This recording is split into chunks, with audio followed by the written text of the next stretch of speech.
Hello बच्चों, let's see the question.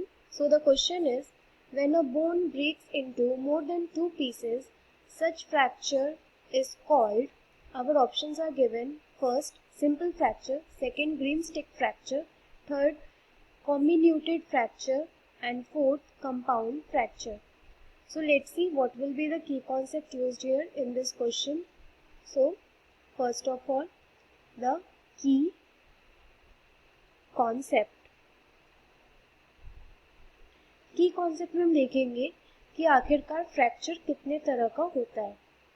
तो fracture हमारे एक तो हो जाता है सिंपल फ्रैक्चर।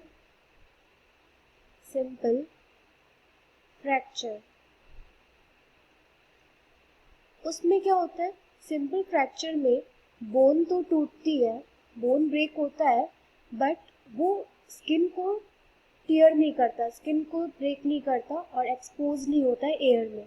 तो इसको हम क्या कह देंगे, सिंपल फ्रैक्चर। तो bone breaks but not exposed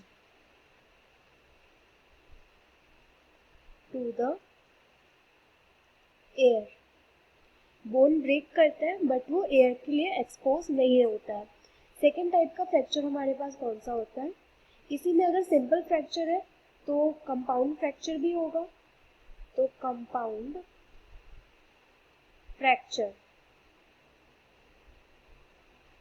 fracture में क्या होता है, जैसे सिंपल फ्रैक्चर में बोन टूटी और वो स्किन टियर करके उसको ब्रेक करके बाहर एक्सपोज नहीं हुई एयर में। बट कंपाउंड फ्रैक्चर में क्या होता है, बोन ब्रेक भी होती है और वो स्किन को टियर करके बाहर भी निकल जाती है, जिससे वो एयर में एक्सपोज हो जाती है। तो इसको हम ओपन टाइप का फ्रैक्चर या फिर कंपाउंड फ्रैक्चर कह सकते हैं। और सिंपल फ्रैक्चर जो होता है वो हमारा क्लोज्ड टाइप होता है, क्लोज टाइप का फ्रैक्चर। और कंपाउंड फ्रैक्चर हमारा हो जाएगा ओपन टाइप का फ्रैक्चर, क्योंकि ये एयर के लिए एक्सपोज्ड है। तो यहाँ पर क्या होगा, bone breaks but bone breaks and exposed to the air।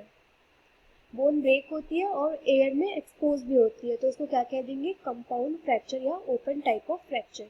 Now coming to next one, that is the green stick fracture. Green stick fracture क्या होता है, तो यहाँ पर देखते हैं।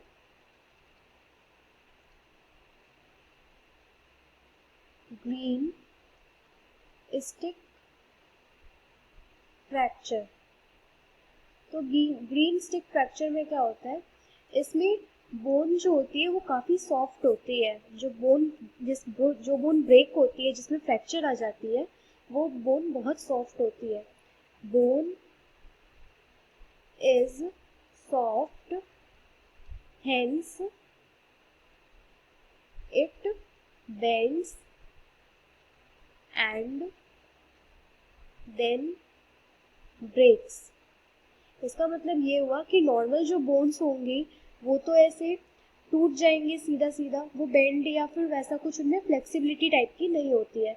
बट ग्रीन स्टिक फ्रैक्चर में क्या होता है, अगर ये बोन है, मान लिया जाए अगर ये एक बोन है तो ये बोन सॉफ्ट होगी। तो नॉर्मली बोन में क्या होगा, अगर नॉर्मल देखा जाए तो इस बोन में ऐसा फ्रैक्चर आ जाएगा, ये टूट गई, ये बोन टूट गई। बट ग्रीन स्टिक फ्रैक्चर में क्या होगा, ये बोन बेंड हो जाती है। अगर ये बोन है तो यहाँ पर ये ऐसे करके बेंड हो जाएगी और फिर यहाँ पर ऐसे टियर का मार्क आ जाएगा। तो इसका मतलब ये हुआ कि ये बोन बहुत सॉफ्ट थी, जिसकी वजह से वो पूरी तरह से एकदम से ब्रेक नहीं हुई, वो उसके बजाय बेंड हुई और फिर जाके हल्का सा उसमें फ्रैक्चर आ गया। तो उसको हम क्या कह देंगे, ग्रीन स्टिक फ्रैक्चर। तो नेक्स्ट हमारा होता है कॉम्बिन्यूटेड फ्रैक्चर। तो कॉम्बिन्यूटेड फ्रैक्चर में क्या होगा, कॉम्बिन्यूटेड फ्रैक्चर में जो बोन होती है,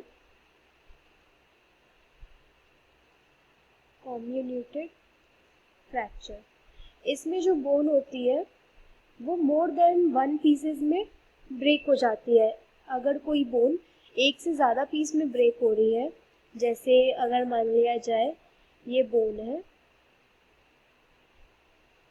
ये बोन है, अगर इसमें फ्रैक्चर आ रहा है तो फिर ये मोर देन 1 पीसेस में ब्रेक हो जाएगा। मान लिया कि एक पीस ये हो गया, एक पीस में ये टूट गई, एक पीस ये टूट गई और एक पीस ये रह गई, तो यहाँ पर मोर देन 1 पीसेस में बोन ब्रेक हो गई। तो इस केस में क्या कहते हैं हम इसको, कि ये कॉम्बिन्यूटेड फ्रैक्चर है। तो यहाँ पर इसको लिख लेते हैं, bone breaks into more than 1 piece, more than 1 piece, तो उसको हम क्या कह देंगे, कॉम्बिनेटेड फ्रैक्चर। अब क्वेश्चन देखते हैं, क्वेश्चन में क्या गिवन था, when a bone breaks into more than 2 pieces, जब बोन मोर देन 2 पीसेस में ब्रेक होती है तो उसको हम क्या कह देंगे, उसको हम कह देंगे option number 3, that is comminuted fracture. तो यहाँ पे हमारा फाइनल आंसर हो जाएगा option number 3। Hope you understood it well. Best of luck.